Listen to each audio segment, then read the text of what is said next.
Cher ministre du Mal, de l'aliénation et de la pauvreté, bienvenue à vous dans ce deuxième conseil.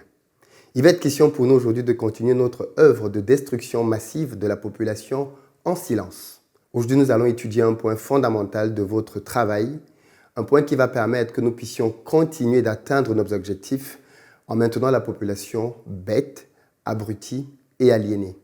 N'oubliez pas, il est important que nous ayons le consentement de la population quand nous l'amenons dans un chemin qui dessert ses intérêts. Et l'une des stratégies puissantes que nous allons utiliser pour pouvoir faire ce travail et que nous allons étudier aujourd'hui est l'usage du sport. Je vais vous partager aujourd'hui dans ce conseil 4 stratégies à mettre en œuvre qui vont vous permettre, au travers du sport, de nous assurer que ce peuple ne s'en sorte jamais dans la vie. Et ce, peu importe ce qu'il essaiera de faire pour contourner nos stratagèmes.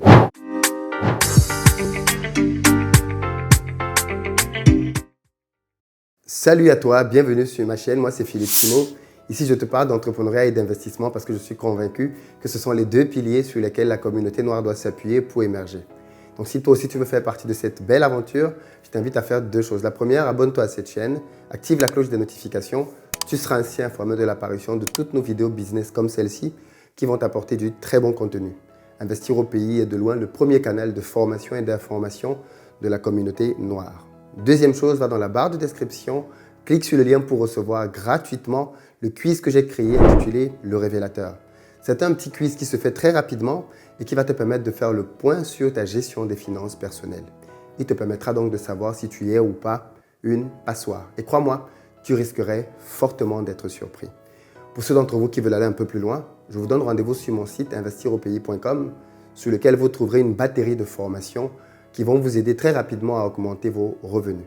Et enfin, ceux qui veulent se former en présentiel, sachez que nos prochaines dates sont désormais disponibles. On est le 24 octobre à Francfort. Ensuite, on est le 28 novembre à Paris. Dépêchez-vous de réserver vos places, il n'y en a plus beaucoup. Et ensuite, on va en Afrique pour 3 pays. On va d'abord à Abidjan le 5 décembre. Ensuite, on est à Dakar le 12 décembre. Et enfin, on est au Cameroun pour 2 dates. Le 19 décembre à Douala et le 26 décembre à Yaoundé. Donc pour réserver toutes vos places, rendez-vous sur le site investiraupayis.com une fois de plus, mais cette fois-là dans l'onglet conférences. Dépêchez-vous parce que ces journées-là sont exclusives, bien évidemment, et beaucoup de monde se précipite souvent vers la fin. Et plus tard vous arriverez et moins vous aurez de chances de trouver vos places.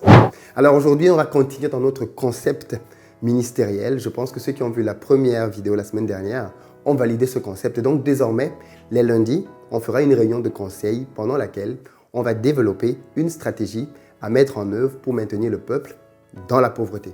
Donc, je vous invite bien évidemment à être attentif pour décrypter tous les mécanismes, me partager dans les commentaires ce que vous en pensez. Et puis sur ce, on retourne au conseil.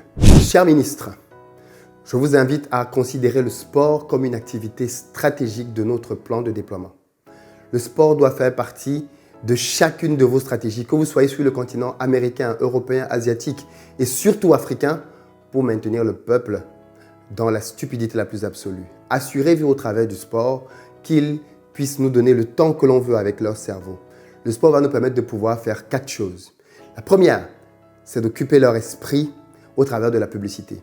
Assurez-vous que toutes les grandes chaînes qui publient du sport sponsorisent cela au travers de la publicité, de telle sorte que, à chaque fois qu'il y a un match d'un football, de NFL, de basketball, qu'il soit atomisé de publicité, les incitant chaque fois à dépenser un tout petit peu plus le peu d'argent qu'on leur aura donné. Mettez le maximum de publicité. Assurez-vous qu'ils gobent la publicité autant que possible. Partout là où ils vont, qu'ils la voient. Peu importe les chaînes, qu'ils la trouvent sur leur chemin. Qu'ils trouvent le moyen de la justifier parce qu'ils ne sauront pas tout ce que la publicité pourra leur transmettre comme messages subliminaux. Mais nous savons bien ce qu'elle produit chez eux. Donc assurez-vous qu'ils aient un lot de publicité. Inspirez-vous de la NFL aux États-Unis. Pendant un match de NFL, par exemple, on parvient à mettre plus de 100 publicités. J'aimerais bien que les ministres américains expliquent à leurs compères européens et africains comment ils ont fait pour pouvoir permettre que ceci arrive aux États-Unis, afin que ceci soit la norme partout. Je veux que ce peuple soit abreuvé de publicité. Je veux que ce peuple soit inondé de publicité, afin qu'au travers de tout ceci, on l'amène à consommer. Publicité de bière, publicité de tout ce que vous allez trouver de pertinent. Mettez-les en masse, de voitures, de chaussures. Et qu'est-ce que j'en sais d'autre? Faites-leur prendre le maximum de choses. L'idée, elle est simple. L'idée est toujours la même, qu'ils dépensent et qu'ils dépensent. La deuxième chose que nous allons pouvoir faire grâce au sport, c'est occuper leur temps. Ils ne savent pas que le temps est la ressource la plus précieuse qui existe sur cette terre. Ils croient que c'est l'argent pour beaucoup d'entre eux. Assurez-vous donc qu'ils le gaspillent bêtement en regardant du sport. Rendez les hommes fans, fanatiques s'il le faut, de football. Qu'ils y passent leur soirée. Qu'ils ne réalisent pas qu'un match de foot, c'est au moins 2 à 3 heures de temps passé. Que dis-je? 2 à 3 heures de temps perdu. Parce qu'il faudrait qu'il y ait un match, qu'il y ait une mi-temps, mais avant le match, il faut qu'il y ait un avant-match pendant lequel on occupe déjà leur esprit pour parler du match qui va arriver, qu'ils regardent le match et surtout qu'après le match, qu'on leur parle de ce qu'ils viennent de voir dans le match. Dans tous les cas, assurez-vous qu'ils soient focalisés sur les sports parce que c'est le moyen de pouvoir les distraire de la réalité qu'ils ont dans leur vie qui est une réalité fade. Que le sport serve donc de véritable opium qui va les distraire, qui va permettre qu'ils oublient un tant soit peu leurs soucis, mais surtout qu'ils nous donnent du temps pour pouvoir leur communiquer, comme j'ai dit précédemment, le maximum d'occasions de pouvoir acheter, mais surtout, derrière, qu'ils s'abrutissent au travers de cela, qu'ils deviennent fanatiques des équipes, qu'ils se revendiquent supporters de personnes qu'ils ne connaissent même pas,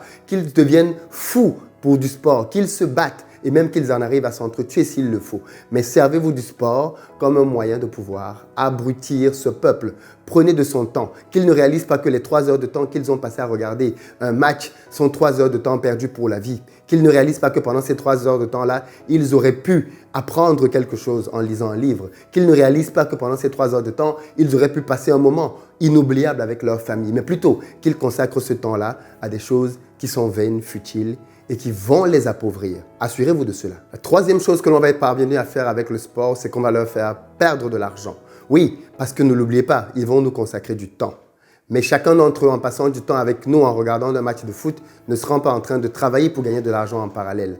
Alors assurez-vous qu'ils passent le maximum de temps. Multipliez des chaînes de sport, multipliez des sites de sport, multipliez des applications de sport. Faites tout ce qu'il faut pour que même pendant la semaine, qu'ils soient constamment abreuvés de nouvelles choses du sport qui vont les maintenir captifs en attendant le week-end pour les prochains matchs. Faites le mieux possible pour créer davantage de compétition, pour qu'il y ait de plus en plus de compétition. Chaque année, qu'ils aient une grande compétition majeure. Créez une Coupe du Monde, créez des Jeux Olympiques, créez des championnats d'Europe, créez des Champions League, créez tout ce que vous voulez créer pour que semaine après semaine, ils s'abreuvent à la source du sport, qu'ils deviennent une source intarissable auprès de laquelle ils viendront trouver du bonheur. Qu'ils puissent dépenser leur argent pour acheter du câble, que ceci ne leur soit pas donné gratuitement. Vous savez bien que plus quelque chose coûte cher et plus cela a de la valeur. Ne leur donnez donc point du sport gratuitement. Faites qu'ils y aient un sentiment de rareté et qu'ils soient prêts à faire un effort financier pour y accéder. Et ainsi, ils auront envie psychologiquement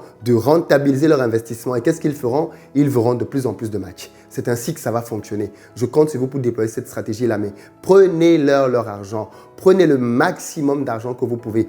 Faites des abonnements, mais allez beaucoup plus loin. Faites des publicités, faites des magazines. Faites qu'ils s'abonnent, qu'ils se réabonnent et qu'ils deviennent accros, de plus en plus accros, qu'ils deviennent spécialistes, qu'ils sachent tout sur les sports. Parce qu'au final, ça ne va rien leur apporter dans leur vie si ce n'est de l'abrutissement. Quatrième chose qu'on va pouvoir faire grâce au sport, c'est monter les ventes de nos différents business. Oui, le comité des entrepreneurs m'a donné des consignes que je vous partage aujourd'hui. Il faudrait qu'au travers des différents événements sportifs que nous allons créer, qu'ils puissent être accros aux différents achats qui vont être relatifs à cela. Assurez-vous donc que les prix des téléviseurs montent de plus en plus, que la taille des écrans grandisse de plus en plus, afin qu'ils aient de plus en plus une impression de réalité et vendez les télévisions de plus en plus chères. Vous ne le savez peut-être pas, mais à chaque veille de grands événements sportifs, les téléviseurs sont dévalisés dans les centres commerciaux. Alors multipliez des événements pour qu'il y ait de plus en plus d'opportunités de leur prendre le maximum de sous possible. Voilà la tâche que je vous assigne. C'est là une mission très importante parce que le sport a une place prépondérante dans notre stratégie d'aliénation de ce peuple. Rendez les fans, que dis-je, fanatiques. Et ainsi, vous réussirez votre mission. Mais attention, chers amis, il semblerait qu'il y ait un espion parmi nous. Il semblerait qu'il y ait un infiltré parmi nous. Et ceci est très grave, parce que le jour où il sera découvert, il sera mis à nu et banni de notre cercle. Que dis-je? Mis à mort. Pourquoi je parle d'un espion? Parce que ce que nous avons convenu lors de la précédente réunion a été diffusé sur une chaîne YouTube qui se nomme Investir au pays. Comment a-t-il eu ces informations stratégiques? Comment sait-il ce que l'on planifie? Et en plus, il ose les communiquer massivement au peuple. Faites-le taire, faites-le bannir, faites-le censurer. Faites ce qu'il faut. Mais que la semaine prochaine, lors de notre prochaine réunion, qu'il ne soit plus à l'ordre du jour. Bonne semaine et à très bientôt.